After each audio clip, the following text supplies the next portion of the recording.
Well, it looks like old Joe Biden has a very important press event tomorrow.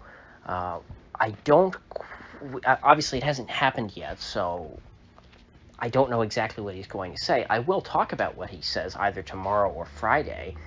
But before he does that, I want to make a few predictions kind of to see how right I am about it. We're getting actually quite a bit of details about it, which is surprising. I believe Jen Psaki specifically said that Joe is going to be discussing vaccine mandates in schools and a bunch of other things, and I can imagine what is on his agenda. She also said that they are working across the public and the private sector to try and curb the spread of the Delta variant.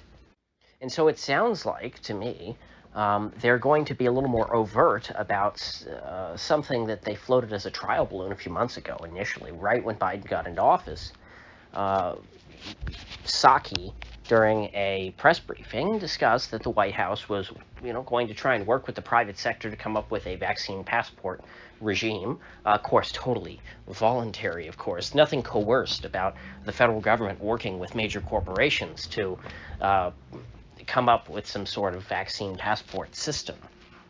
And people regarded that, broadly speaking, to be rather creepy, and the White House shelved it for a little while. But it looks like they're going to be bringing that measure back out here, though, based on how she was talking. It'll be very interesting to hear what old Joe has to say.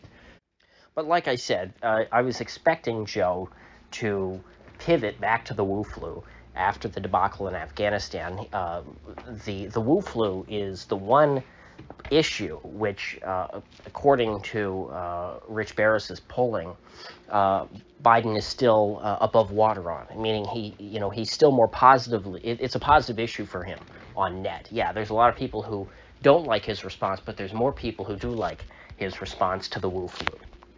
Whereas, the issue of Afghanistan, I think, his approval on Afghanistan is somewhere down in the 30s.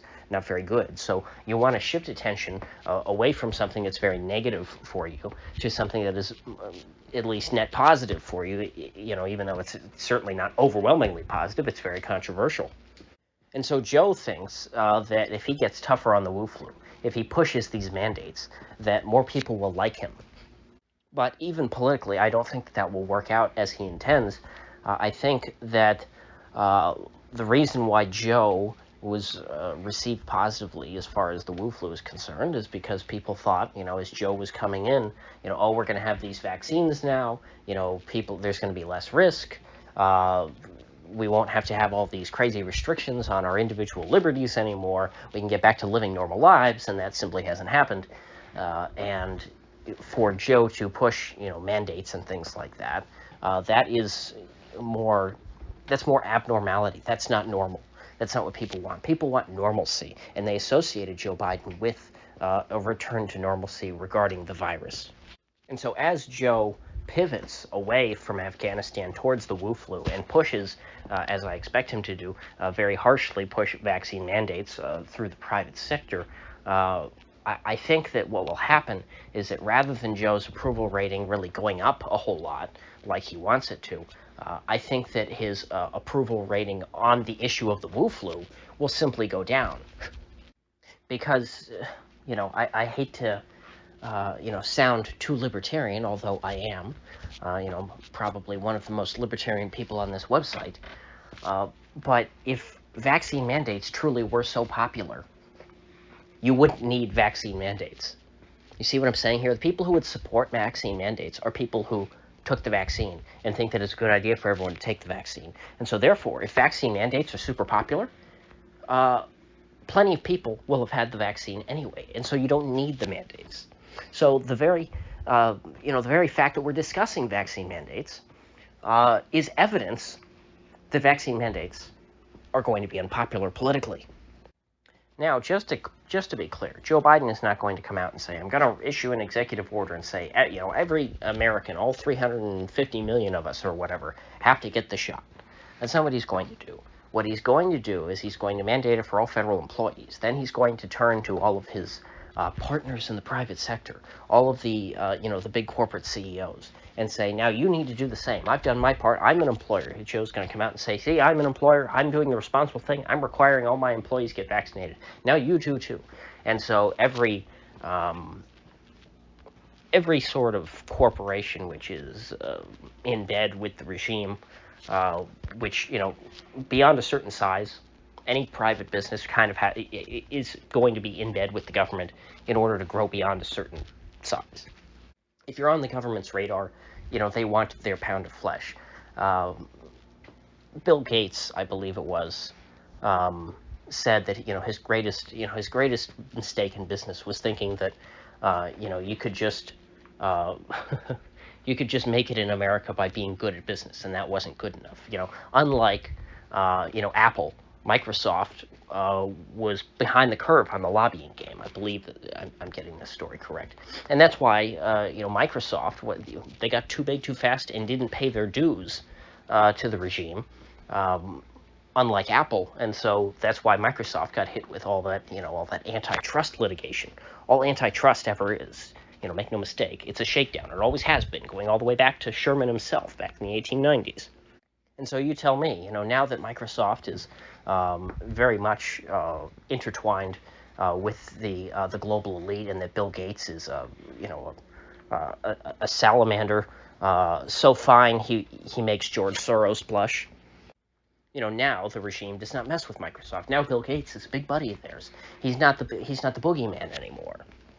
Bill Gates is now one of the leaders of this entire sick, corrupt system. But when you look at Microsoft itself, do you think that Microsoft is more monopolistic today or less than they were back in the 1990s? Obviously, Microsoft is far more monopolistic, yet there's no whiff of antitrust coming after them now. Back then it wasn't just PC and Mac. You had Windows, you had you had Mac, you had Next Step there for a while, although that turned into Mac. You had the Amiga was still supported back then. You had OS2, and yet Microsoft, they were a problem. They were a monopoly back then, but they're not now. You see my point. I don't want to get bogged down talking about Microsoft, but this is true of corporations across the board. It's true with the big three automakers. That's why they're the big three. It's not, the top three. No, it's the big three. They're the only ones. Nobody else is really allowed to do that. You don't have other car companies. Think about how many billions Elon Musk has wasted on Tesla, and it's still not a profitable business. It used to be the people who were not, multi-billionaires like Elon Musk used to start car companies in this country and grow them. When Henry Ford started, I believe, first Cadillac and then Ford Motor Company, he was no Elon Musk to start out with. And so the truth is that, all these businesses that are of that caliber, that are, the General Motors, that are the General Electrics, that are the Microsofts, that are the Walmarts, these companies are all de facto state actors. They are able to grow to their massive size and maintain their size while quashing all smaller competition through collusion with the state. I'm tempted almost to switch careers at this point and become a U.S. history teacher, just because this is such an important point that you hardly ever get taught in school. Something that should be required reading in any U.S. history course should be Gabriel Kolko's The Triumph of Conservatism, which breaks down really the origins of the modern American economy and this two-tiered system that you have between your fascistic, corporatist, de facto state actor companies and ordinary businesses. And once you understand, it's not as simple as public and private. The public and private is really just a red herring. You start to understand that, Joe Biden has the power. If you're a Walmart employee, if you're a General Motors employee, and those are just the examples I'm thinking of off the top of my head. There's probably thousands of corporations that fall into this category. Joe Biden has the power to force you to get vaccinated. Whereas if you're a clerk, at a corner store, although that's probably a bad example because most cities that have corner stores are big blue cities that would force people to get vaccines anyway. But let's say you're a clerk at a 7-Eleven, out in the boonies somewhere. Joe Biden can't touch you. You're too far away. You're not within the system. Although, you know what? I just screwed up. I said 7-Eleven. How dumb am I? 7-Eleven would be one of those companies included in this. Let's say you're an independently owned convenience store. There. I'm screwing up my own stupid example. It took me 3 tries.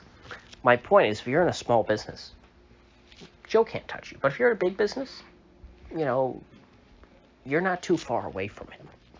And so that's who I really feel bad for coming up here, because I don't think that corporate employees realize how closely tied they are to the government. But hell, I talk about this all the time with banking. The banks are continuing to turn the screws slowly but surely on their customers, and they're going to keep weeding people out who are undesirables.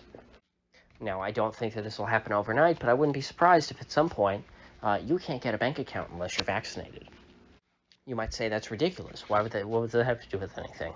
Well, I mean, there are universities that will not allow you to take online classes unless you're vaccinated. And what do all these institutions have in common? These universities, which often are public in the United States, they're government funded anyway. These big companies, the federal government, what do they all have in common? They're a part of the blob. Not only are they financially intertwined with one another, not only are they legally intertwined with one another, they all went to the same schools, they all went to the same universities, they all received the same education, or rather indoctrination. They're all friends with each other. They're a part of the same culture. They all have the same sick fetishes. And they're all very different from most of us. It's very rare that you get, somebody like Andy Puzder, the CEO of Hardee's, who breaks out of that mold. I guarantee you if Andy was still in charge of Hardee's, they would not have any kind of vaccine mandate for their employees, but I don't know who's running Hardee's these days. Whoever they are, probably will require it. But you have to remember, it's not a random chance thing. It's not, if it was, you would have a lot more companies that went out and did their own thing. But you don't get to be a big, successful company if you don't go along with the blob. The state finds ways to crush you, whether that's through, regulation or antitrust or environmental fines or something like that. All these problems go away if you're a part of the elite class. And so that's why I expect there to be a whole other wave of vaccine mandates from corporations coming out of Thursday, even though I haven't even heard what Biden has had to say. I guarantee you that this will happen.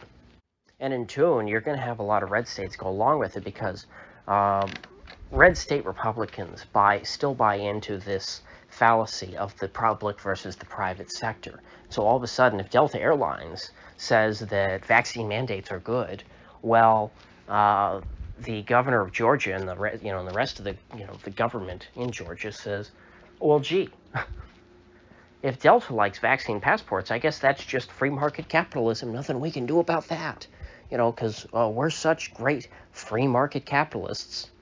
So you see how that works? The federal government captures the large corporations capture state governments, and all of a sudden, overnight, there is, well, I shouldn't say overnight, it doesn't happen overnight at all, but overnight, once this is in place, the federal government can, if they put enough pressure on, they can knock over a string of dominoes that actually does run all the way down to where you are. It's quite interesting studying the way that power moves around in this country, the different arteries, I guess you could call them, of power. Or rather, maybe transmission channels would be a better way of looking at it. Maybe something, think of it more like electricity. But anyway, I think I've made my point, so I'll see you folks back here tomorrow.